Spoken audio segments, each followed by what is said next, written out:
आपका ये जो करेंट अफेयर्स का क्लास है जो आपको हर तरीके से यूजफुल है, चाहे आप किसी भी पेपर की तैयारी क्यों ना कर रहे हो, हर पेपर के अंदर आपके काम आने वाला है। चाहे ग्रुप डी हो, चाहे एसएससी हो, पीईटी है या फिर यूपीएससी है या फिर यूपीपीएससी है, every examination will be covered in this. ठीक है, चलिए अच्छा, तो यहाँ पे शुरुआत करते हैं और सवाल देखते हैं जरा। आपका ये एक तरीके से आपका मॉक है और आप जब पेपर देने जाओगे तो डेफिनेटली ये आपको जरूर हेल्प करने वाला है। तो देखते हैं भाई कौन कौन से सवाल बने हैं यहाँ से। देखो सबसे पहला, अच्छा हाँ, सेशन के लिंक को एक बार से लाइक और शेयर कर दीजिएगा सो दैट बाकी स्टूडेंट्स भी जो हैं वो इसको यहाँ पर ज्वाइन कर पाए। देखिए पहला सवाल आपसे पूछा जा रहा है कि कार्बन एटम के जो बॉन्ड होते हैं टू 4 अदर कार्बन एटम्स, अगर वो यहाँ पे डायमेंशन में एक दूसरे से कनेक्टेड होंगे तो उस पर्टिकुलर फिगर को या फिर उस पर्टिकुलर बॉन्ड के फिगर को हम किस नाम से जानते हैं, और वो कार्बन का एटम है, तो इसका करेक्ट आंसर क्या हो जाएगा, डायमंड हो जाएगा। डायमंड के बारे में आप ये भी जानते हैं कि इसके अंदर टोटल इंटरनल रिफ्लेक्शन होता है, यूजुअली पेपर के अंदर बहुत ज्यादा पूछा जाता है। ठीक है, नेक्स्ट क्वेश्चन पे आइए। विच अवार्ड, कौन सा वाला ऐसा अवार्ड है जो कोचेस को दिया जाता है, और ये जो अवार्ड होता है ये स्पेशली स्पोर्ट्स के इवेंट के अंदर दिया जाता है, तो इसका करेक्ट आंसर क्या हो जाएगा, द्रोणाचार्य अवार्ड। अब देखो लिखा हुआ है राजीव गांधी खेल रत्न अवार्ड, अब आप जानते हो कि इसका जो नाम है वो क्या हो गया है, मेजर ध्यानचंद खेल रत्न अवार्ड के नाम से अब इसको जाना जाएगा। और ये जो अवार्ड्स हैं ये अभी 29 अगस्त को ये अवार्ड दिए जाएंगे। और आपको मैंने ये भी बताया था कि मेजर ध्यानचंद जी के नाम पे यूपी के अंदर एक यूनिवर्सिटी भी खोली जाएगी, और ये जो यूनिवर्सिटी होगी ये कहाँ पर होगी, ये मेरठ के अंदर ओपन करी जाएगी। अगला सवाल पूछा जा रहा है कि the value of G decreases with, यानी कि जो जी होता है, ग्रेविटी जो हम कहते हैं, ये कब डिक्रीज करता है या किस कंडीशन पे डिक्रीज करता है। सिंपल सी बात है कि जब आप यहाँ पे बहुत ज़्यादा ऑल्टीट्यूड पे चलते चले जाओगे तो वो अपने आप क्या होता जाता है, डिक्रीज होता जाता है। अगला, the instrument is use to measure the potential difference, इसमें से ऐसा कौन सा इंस्ट्रूमेंट है जिसका इस्तेमाल किया जाता है पोटेंशियल डिफरेंस को कैलकुलेट करने के लिए, तो इसका करेक्ट आंसर हो जाएगा वोल्ट मीटर का इस्तेमाल किया जाता है। वोल्ट की यूनिट क्या, सॉरी वोल्ट जो है वो किसकी यूनिट होती है, कमेंट बॉक्स में बताइएगा। जैसे कि पूछा जाता है पावर की यूनिट क्या है तो आप बोल देते हो वॉट हो जाएगी, है ना, उसी तरीके से आपको बताना है कि volt is a unit of. अगला सवाल, which of the following is a physical change, इसमें से कौन सा ऐसा है जो कि फिजिकल चेंज है, यानी कि उसकी जो अपीयरेंस होती है, जैसा वो दिखाई दे रहा है उसके अंदर चेंजेस हो जाए। जैसे कि मान लो बर्फ होती है, अब बर्फ कैसा है, सॉलिड है ना, और वो हमें ऐसे क्यूब जैसे दिख रहा है, लेकिन जब ये मेल्ट होता है, जब ये पिघल जाता है, तो पिघलने के बाद ये कैसा हो जाता है, ये वाटर हो जाता है, लिक्विड फॉर्म में हो जाता है। तो पूछा जा रहा है फिजिकल चेंजेस कहाँ होते हैं, तो मेल्टिंग ऑफ आइस में होते हैं। मिल्क इनटू कर्ड में तो होगा नहीं, वो जैसा सफेद दिख रहा है वो सफेद ही दिखेगा। फ्रूट जो है, फ्रूट जिस कलर का है वो आपको उसी कलर का दिखेगा। फिजिकल अपीयरेंस में चेंजेस हो रहे हैं, इस बात पे ध्यान दीजिएगा। ठीक है, चलो अगले सवाल पे चलते हैं। अगला सवाल, the character is recessive in garden pea plant, आपसे पूछा जा रहा है कि कौन सा वाला कैरेक्टर होगा, तो ब्रिंकल्ड सीड्स हो जाते हैं। जैसे कि मान लीजिए जब हम बात करते हैं इसके टी की, यानी कि जो चाय की बागान होते हैं, अगर हम उसकी बात करें तो कई बार आपने देखा होगा कि वहाँ पे बहुत सारी कई बार डिजीज हो जाती है, यानी कि उन पत्तियों में कई बार कुछ बीमारियां हो जाती हैं जिसकी वजह से प्रॉपर ग्रो नहीं कर पाती हैं, वो कट जाती हैं साइड साइड से, ऐसा भी होता है ना। तो यहाँ पर पूछा जा रहा है कि जो गार्डन पी होती है इसका मेन कैरेक्टर क्या होता है, तो ये क्या होता है, ब्रिकेट सीड्स होती है। ठीक है, अगला, dash is the only non metal placed with the alkali metal, मैंने आपको पीरियोडिक टेबल पढ़ाया था और पीरियोडिक टेबल में मैंने आपको अलग अलग ग्रुप, अलग अलग कॉलम, अलग अलग रो के बारे में बताया था। सवाल में आपसे पूछा जा रहा है कि ऐसा कौन सा वाला नॉन मेटल है जिसको एल्कलाई मेटल के साथ में रखा जाता है, तो इसका आंसर क्या होगा, हाइड्रोजन होगा। और ये लाइट वेटेड भी होता है, सबसे बड़ी बात ये क्या, लाइट वेटेड भी होता है। अगला सवाल, the author of the book S against odds, ये किताब किसकी है, तो ऑब्वियस सी बात है ये किसकी हो जाएगी, सानिया मिर्जा की है। अगर आपसे पूछा जाता है पीवी सिंधु की किताब के बारे में तो वो कौन सी हो जाएगी, शटलिंग वाली किताब है। इसी तरीके से अगर पूछा जाता है अनब्रेकेबल तो वो मैरी कॉम की हो जाएगी। और अगर आपसे कहा जाता है सपोज करिए अनफिनिश्ड तो वो प्रियंका चोपड़ा की हो जाएगी। तो ये कुछ अभी फेमस लेटेस्ट बुक्स हैं जिनके बारे में आपने सुना होगा। अगला सवाल, येलो स्टोन नेशनल पार्क कहाँ पर लोकेटेड है। अब देखो अगर आप इस टाइम पे क्लास में नहीं आ रहे हो 7 बजे, तो आप मुझे ब्लेम मत करना कि मैम ये वाला सेक्शन तो हमने कभी पढ़ा ही नहीं, ये तो हमारा छूट गया। तो इसीलिए बोलते हैं कि मेरे जो 3-4 क्लासेस होते हैं जिनमें आपको ज़्यादा टाइम डिवोट नहीं करना होता, जैसे कि यही क्लास है 15 से 20 मिनट लगेगा, उसके बाद में 7 बजे का क्लास सिर्फ ऐसा होता है जिसमें आपका एक्स्ट्रा टाइम लग जाता है। I agree with this. लेकिन उस पर्टिकुलर क्लास में तुमको सब कुछ पढ़ा भी तो देते हैं, ये भी तो सोचो ना। तो कभी कभी जब आपको चीज़ें ज़्यादा मिलती हैं तो आपको उसके लिए समय भी थोड़ा ज़्यादा देना पड़ता है, ठीक है। येलोस्टोन नेशनल पार्क कहाँ मिलेगा? अभी कुछ दिन पहले तुमको यूएसए घुमाए थे, तब बताया था कहाँ होगा, यूएस के अंदर। अगला सवाल, the value of acceleration due to gravity does not depend upon. इसमें पूछा जा रहा है कि जो ग्रेविटी वैल्यू है ना वो किसके ऊपर डिपेंड नहीं करती है। इसका आंसर हो जाएगा mass of a falling object. कोई भी चीज़ अगर ऊपर से नीचे गिर रही होगी तो उसके ऊपर कोई भी इफेक्ट नहीं पड़ेगा, क्योंकि ग्रेविटी का काम ही क्या होता है, किसी भी चीज़ को ऊपर से नीचे के साइड पे खींच के लेके आना।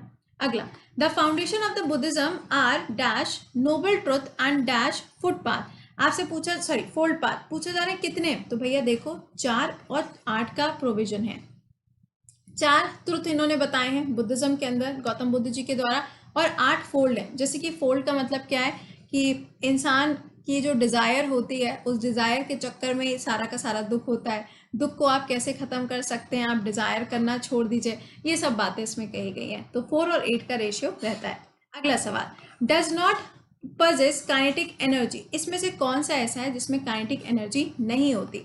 तो पहले तो ये याद रखिएगा कि इसका फॉर्मूला क्या है, हाफ एम वी स्क्वायर हो जाएगा। पूछा जा रहा है बताओ भैया क्या आंसर बनेगा, तो रेज हार्मर। देखो क्या होता है, जब किसी चीज को आपने उठाया है, अभी आपने उसको उठा के रखा है, आपने उसको रिलीज तो नहीं किया, तो ये क्या हो जाएगा, ये हो जाएगा आपका पोटेंशियल। लेकिन जब वो एक्शन में आ जाएगा, जब वो कोई काम करने लगेगा, जैसे कि मान लो ये व्हील है ना, पहिया है, अब ये घूम रहा है, चल रहा है चल रहा है चल रहा है, तो यही हो जाएगा, है ना। लेकिन अभी से पहिया है, राइट, तो वो आपका पोटेंशियल में आ जाएगा। तो ये यहाँ पे थोड़ा सा डिफरेंस होता है किसके अंदर, काइनेटिक और पोटेंशियल के अंदर, थोड़ा इसको ध्यान रखिएगा।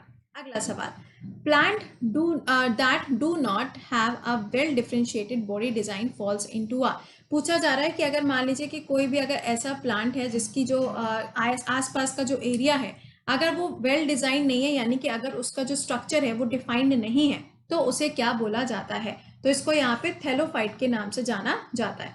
अगला सवाल, which of the following disease is called the short sightedness. आपको बताना है कि इसमें से शॉर्ट साइटेडनेस कब होती है, यानी कि दूर का दिखाई देना और पास का दिखाई देना, दोनों में क्या क्या डिफरेंस होता है। तो देखिए, शॉर्ट साइटेडनेस का मतलब होता है कि आपको क्या हो रहा है कि पास का जो है वो दिखाई देना बंद हो जाए, दैट इज मायोपिया। लेकिन जब आपको दूर का दिखाई देना बंद हो जाता है तो that is known as hyper myopia. तो दोनों आपको क्या करने, याद रखने, myopia and hyper myopia both are important. अगला अच्छा, एक क्वेश्चन का आंसर और कर दीजिएगा, मुझे ये बताइएगा कि इनको करेक्ट कैसे किया जाएगा। यानी कि अगर ये प्रॉब्लम है तो करेक्ट करने के लिए लेंस यूज होता है ना, कॉनकेव और कॉन्वेक्स, तो कौन सा वाला किस कंडीशन में यूज होगा। अगला सवाल, the process of blood clotting is called. Blood clotting जो होती है इसके लिए यहाँ पे एक प्रोसेस का इस्तेमाल किया जाता है या फिर एक प्रोसेस को जाना जाता है, दैट इज कोगुलेशन। और विटामिन के की अगर कमी हो जाती है तो ये ध्यान रखिएगा कि इस कंडीशन में क्या होता है, इस कंडीशन के अंदर जो ब्लड क्लॉटिंग होती है वो पूरी तरीके से बंद हो जाती है, ठीक है। इस चीज को थोड़ा सा ध्यान रखने वाला एक कॉन्सेप्ट है, क्योंकि ब्लड क्लॉटिंग के ऊपर कई बार सवाल आपसे पूछा ऑलरेडी जा चुका है, सो बी प्रिपेयर्ड। अगला सवाल, kira is the traditional dress for women's in. आपसे पूछा जा रहा है कि ये जो ड्रेस होती है ये कहाँ पर पहनी जाती है। तो इसका करेक्ट आंसर देखो क्या हो जाएगा, भूटान, नेपाल, म्यांमार और श्रीलंका। अब आप जानते हैं कि जब आपसे श्रीलंका बोला जाएगा तो श्रीलंका के अंदर देखो क्या है भाई, कैपिटल क्या हो जाएगी इसकी, कोलंबो हो जाएगी। और कोलंबो के साथ साथ आपको पता है क्या, जयवर्धनेपुरम कोट्टा। ये दोनों जगह आपको क्या करनी है, याद रखनी है। लेकिन अगर आपसे भूटान के ऊपर पूछा जाएगा तो भूटान की कैपिटल क्या हो जाएगी, थिम्पू इसकी कैपिटल रहेगी, राइट।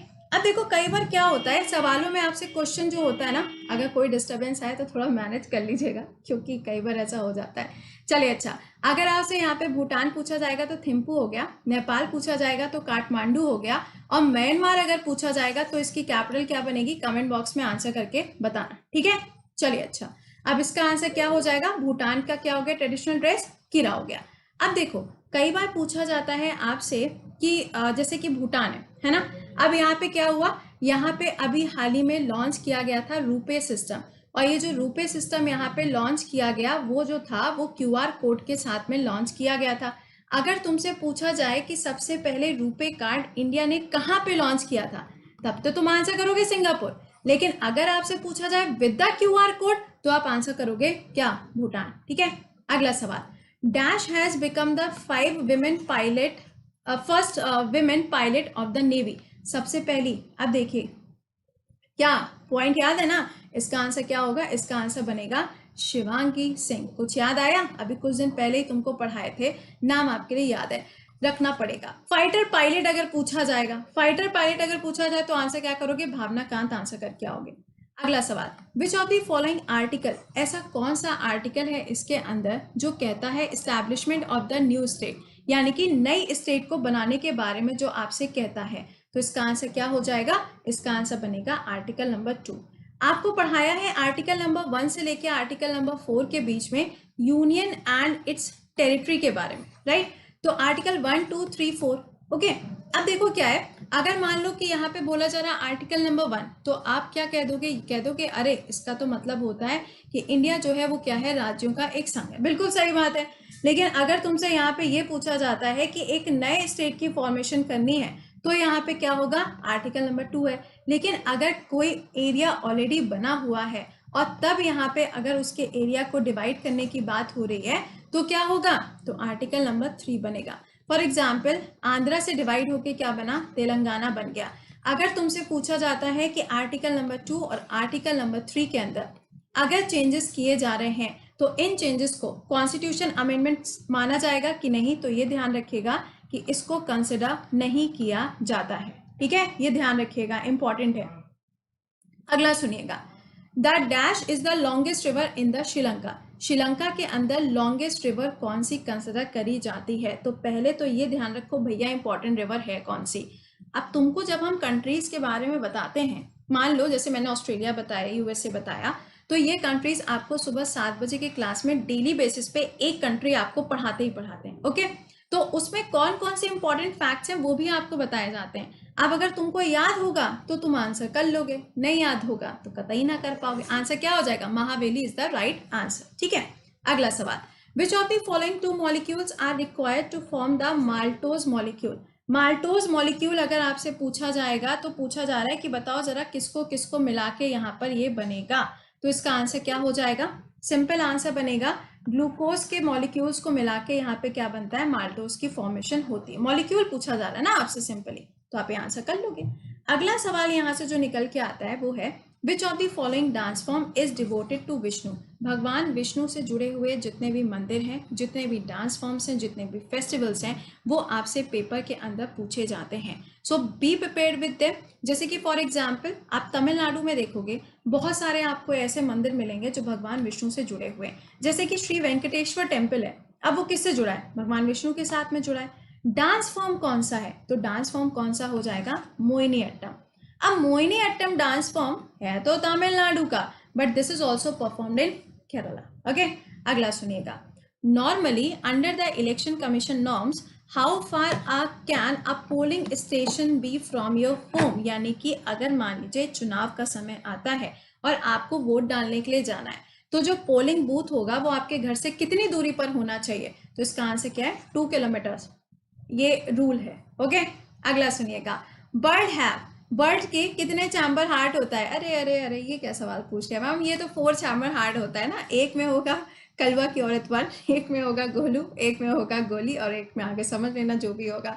अगला सवाल, पीना is an external part of, पूछा जा रहा है this is external part of, तो ये ईयर का एक्सटर्नल पार्ट होता है। कई बार आपसे पूछा जाता है कि लॉन्गेस्ट बोन कौन सी है, शॉर्टेस्ट बोन कौन सी है, तो इसके लिए भी तैयार रहिएगा।